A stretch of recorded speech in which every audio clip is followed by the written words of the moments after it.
السلام عليكم ورحمة الله وبركاته. ازيكم عاملين ايه؟ اللهم صل وسلم وبارك على سيدنا محمد وعلى اله وصحبه وسلم. كل سنة وانتم طيبين يا رب كده، وبخير وصحة وسعادة وهنا وراحة بال، ورمضان كريم. هو فعلا رمضان كريم يا جماعة، الخير والبركة، وبصوا كل حاجة حلوة في الشهر الكريم ده.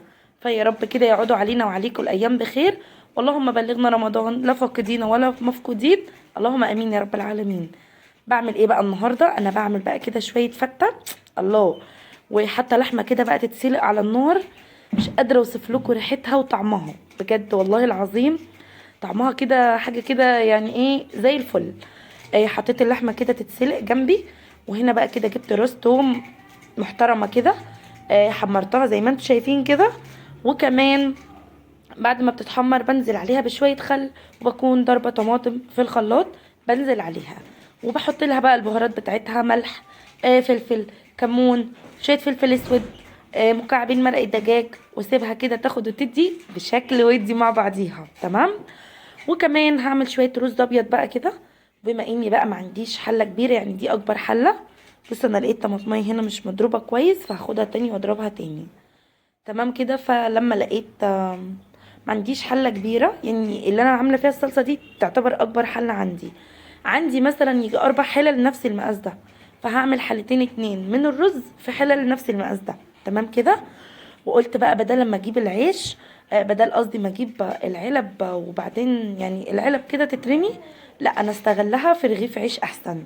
رغيف عيش كده بقى، عيش ابيض الحلو اللي هو السياحي ده، مع بقى شوية الرز كده على شوية الصلصة على حتة اللحمة، بتوديكي في حتة تانية.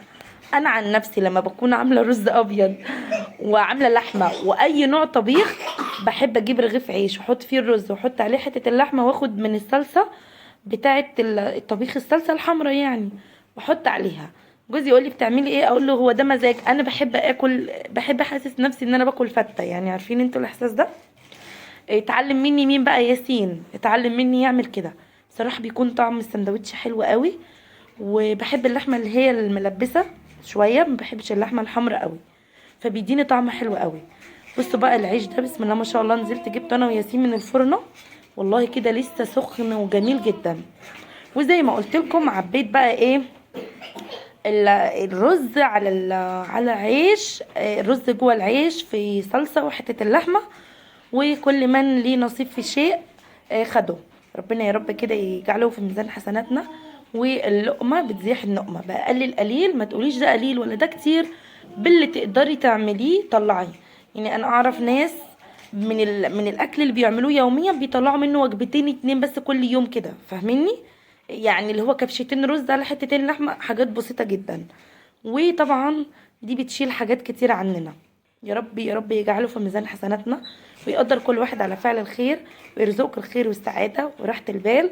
بجد انا فرحانة جدا بالفيديو ده، على قد ما هو بسيط على قد ما هو جميل ومديني راحة نفسية.